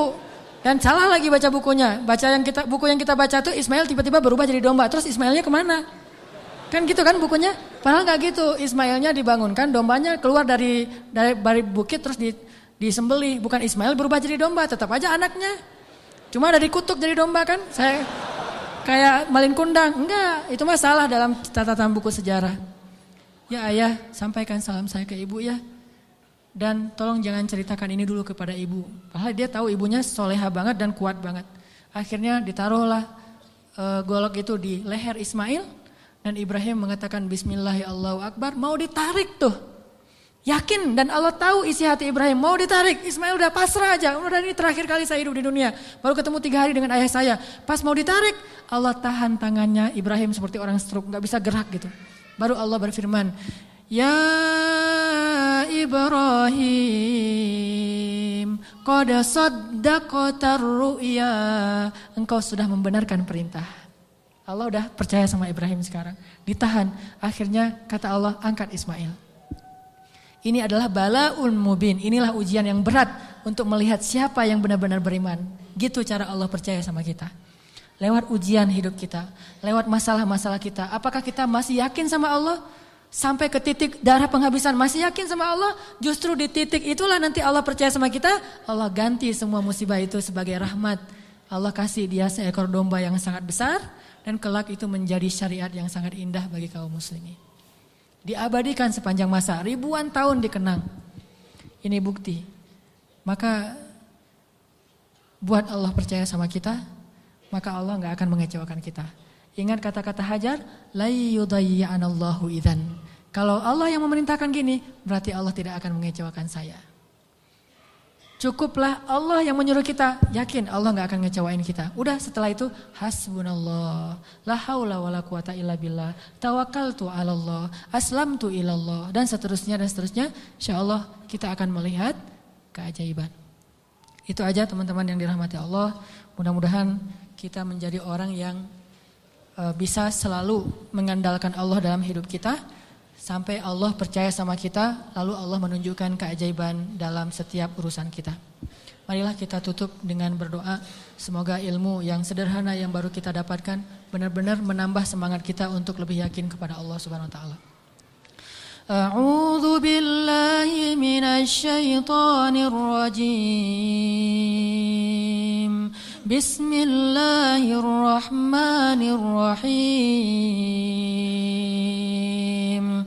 Allahumma lakal hamdu wa lakal syukru ya rahim. Lakal hamdu wa lakal syukru ya karim. Lakal hamdu wa lakal syukru ya arhamar rahimin. Allahumma ilaika aslamna wa bika amanna wa alaika tawakkalna wa bika khasamna wa ilaika anabna ya rabbal alamin ya rabbal alamin ya rabbal alamin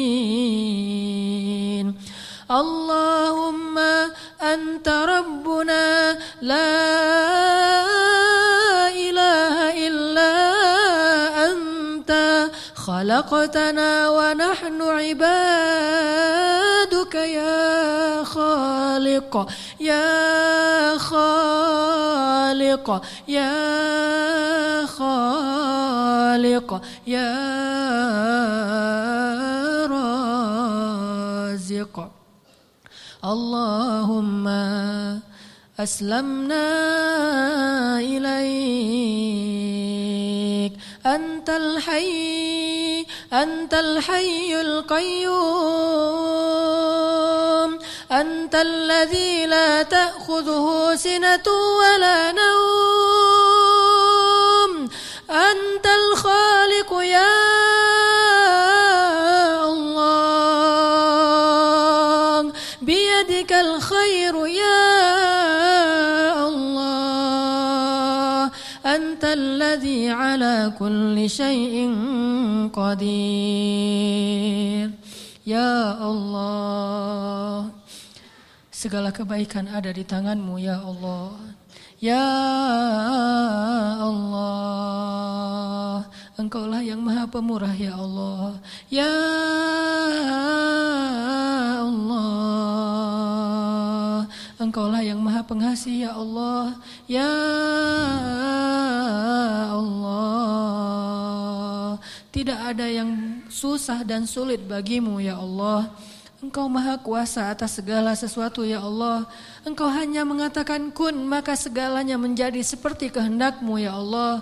Ma syi'ta kan wa man lam tasya lam yakun ya Allah. Apa yang Engkau kehendaki pasti terjadi, dan apa yang tidak Engkau kehendaki tidak akan terjadi ya Allah. Kami yakin kepada kebesaran-Mu ya Allah. Kami yakin tidak ada hal yang mustahil bagimu ya Allah. Tidak ada hal yang mustahil satupun di muka bumi ini, di langit dan di bumi bagimu ya Allah. Engkaulah yang telah menciptakan langit yang maha luas, yang bahkan kami belum tahu di mana tepi dari langit itu ya Allah. Engkaulah yang telah menciptakan bintang-bintang yang sangat banyak, bahkan kami tidak sanggup menghitung jumlahnya ya Allah. Engkaulah yang telah menciptakan setiap butir-butir yang ada di dalam tanah, yang kemudian tumbuh menjadi tanaman, menjadi pohon yang besar, lalu memberikan buah-buah yang ranum kepada kami. Engkaulah yang telah memberikan janin di dalam rahim para perempuan-perempuan yang Engkau kehendaki, yang dengan itu Engkau menciptakan manusia dengan bentuk yang sempurna. Engkaulah yang maha kuasa atas segala sesuatu ya Allah. Engkau memberikan rezeki kepada siapa yang Engkau kehendaki. Tidak ada yang bisa menghalanginya, tidak ada seorang pun ya Allah. Engkau punya segala cara, bahkan kadang Engkau tidak perlu cara untuk memberikan kebaikan kepada hamba-Mu. La haula wa la quwata illa billah. Tidak ada daya dan upaya kecuali Engkau ya Allah. Tidak ada daya dan upaya bagi kami kecuali dengan pertolongan dari-Mu ya Allah. Iyyaka na'budu wa iyyaka nasta'in. Wa iyyaka nasta'in. Wa iyyaka nasta'in. Ya Allah, sesungguhnya salat kami, ibadah kami, ruku dan sujud kami, hidup kami persembahkan untuk-Mu ya Allah. Ajarkan kami untuk tulus dalam mengatakan kalimat yang mulia itu ya Allah, sehingga benar-benar kami menyerahkan hidup dan mati kami kepadamu ya Allah. Inna salati wa nusuki wa mahyaya wa mamati lillah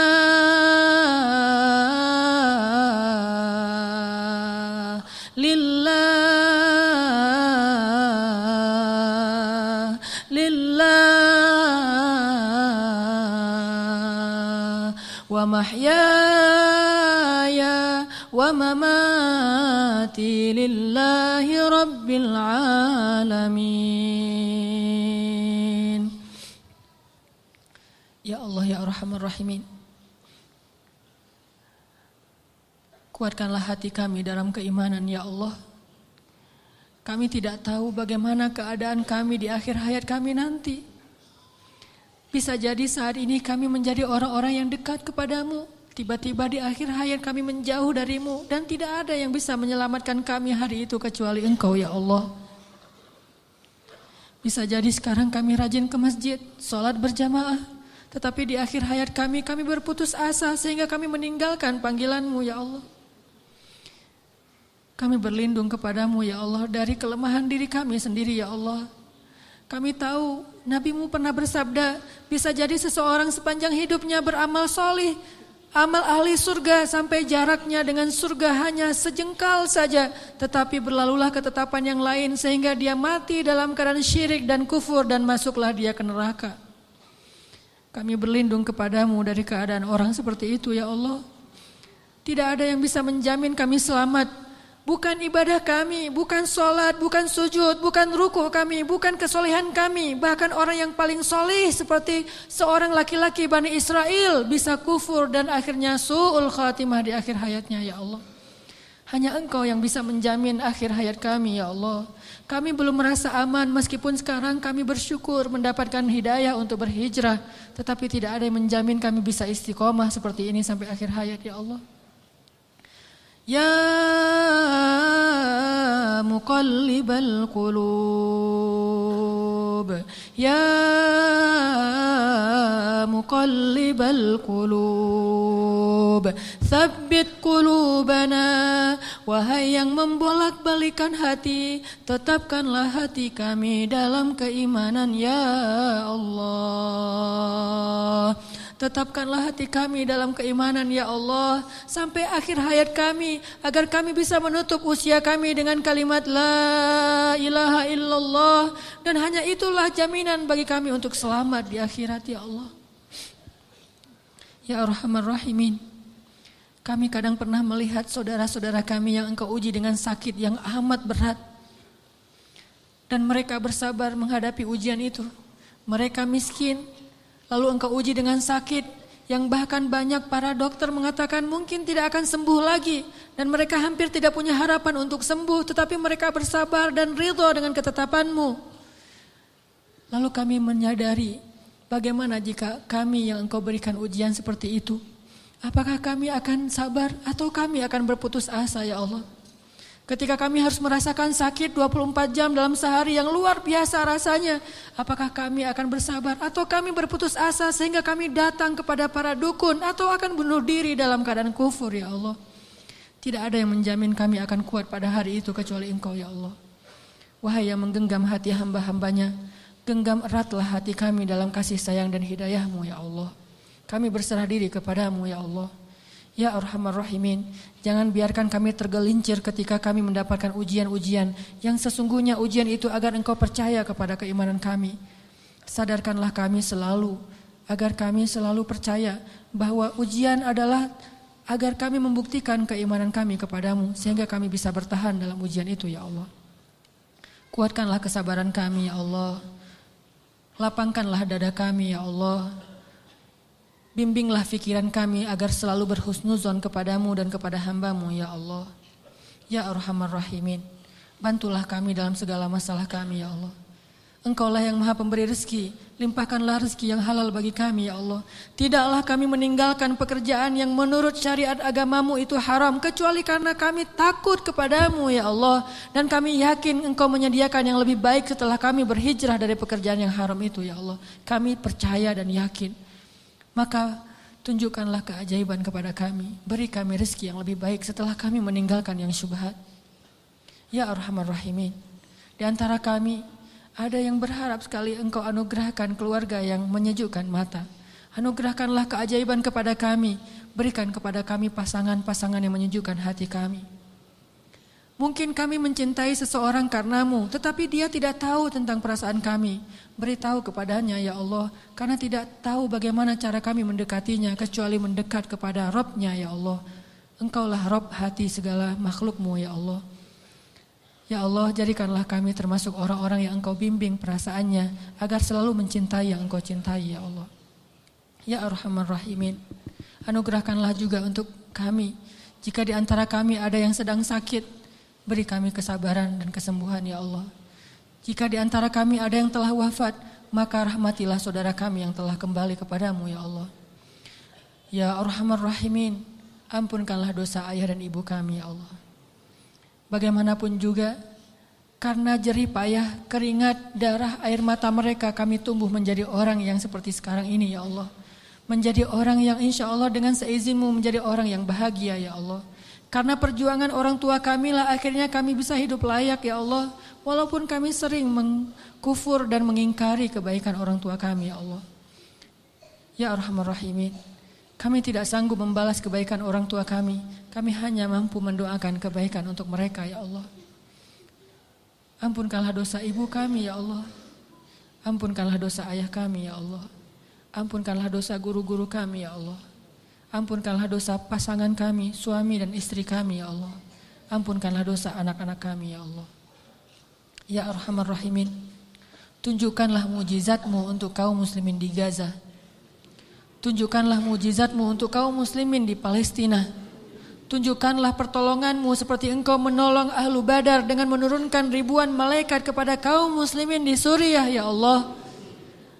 Tidak sulit bagimu untuk menolong saudara-saudara kami yang ada di Suriah. Senjata-senjata orang kafir tidak ada apa-apanya dibandingkan kebesaran-Mu ya Allah. Kami percaya kepada kemahaagungan dan kekuatan-Mu yang tidak ada bandingannya ya Allah. Engkau dengan mudah menghancurkan pasukan Ahzab. Engkau dengan mudah membobol benteng-benteng Konstantinopel. Engkau dengan mudah menghancurkan orang-orang kafir di padang Badar. Engkau dengan mudah menghancurkan benteng-benteng Yahudi di Khaybar. Mudah bagimu ya Allah. Sangat mudah bagimu untuk menghancurkan orang-orang yang memusuhi kaum muslimin. Tapi kami sadar, jika Engkau memberikan ujian kepada kaum muslimin hari ini, sesungguhnya Engkau menginginkan agar kami menunjukkan persaudaraan di antara kami. Agar kaum muslimin yang ada di Indonesia berempati dan mereka mau membantu saudaranya di Palestina, Suriah, Irak, Yaman, dan seluruh dunia ya Allah. Engkau ingin menghubungkan hati-hati kaum muslimin dengan ujian ini. Kami tahu ya Allah. Tetapi kami tetap berharap bantuan dan kasih sayang-Mu ya Allah. Sadarkanlah kaum muslimin. Mungkin tidak banyak berita yang menyiarkan tentang keadaan saudara kami di Suriah. Tetapi hati kami tidak tertutup untuk mereka ya Allah. Ajarkanlah kaum muslimin untuk menyayangi saudaranya seperti satu jasad ya Allah. Berikanlah kemampuan kami untuk bisa membantu kaum muslimin di seluruh dunia. Dan bantulah kaum muslimin di seluruh dunia dengan kesabaran, dengan ketabahan, dengan kekuatan dari-Mu ya Allah. Kami yakin mungkin Engkau lebih mencintai orang-orang di Palestina daripada kami, sehingga Engkau mengambil nyawa mereka dalam keadaan syahid. Maka sayangilah kami seperti mereka, sehingga Engkau kelak memberikan kami pahala syahid karena kami menolong mereka ya Allah. Rabbana zalamna anfusana wa illam taghfir lana wa tarhamna lanakunanna minal khasirin. Maafkanlah kami ya Allah, jika selama ini kami masih ragu kepadamu ya Allah. Kami masih bimbang dan ragu kepada kebesaran-Mu ya Allah. Mulai sekarang kami akan belajar yakin kepadamu. Belajar selalu mengandalkan-Mu dalam segala urusan kami.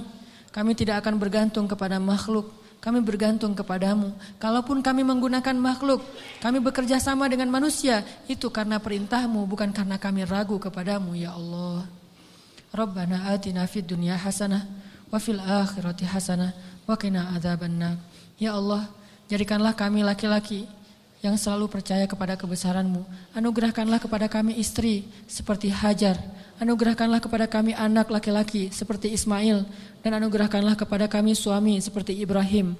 Anugerahkanlah kepada kami orang-orang yang selalu percaya kepadamu. Dan jadikanlah kami termasuk di antara orang-orang yang beriman. Ya Rabbana, beri kami hasanah di dunia, hasanah di akhirat. Dan jauhkanlah kami dari api neraka.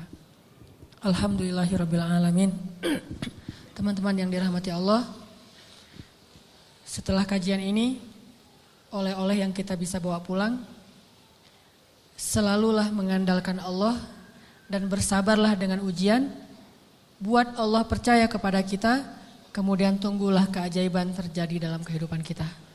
Mudah-mudahan ilmu yang malam ini kita dapatkan benar-benar mengubah kehidupan kita menjadi lebih baik. memperbaiki keimanan kita, memperbaiki akhlak kita. Barakallahu fiikum, subhanakallahumma wa bihamdika, asyhadu an la ilaha illa anta, astaghfiruka wa atubu ilaik. Assalamualaikum warahmatullahi wabarakatuh.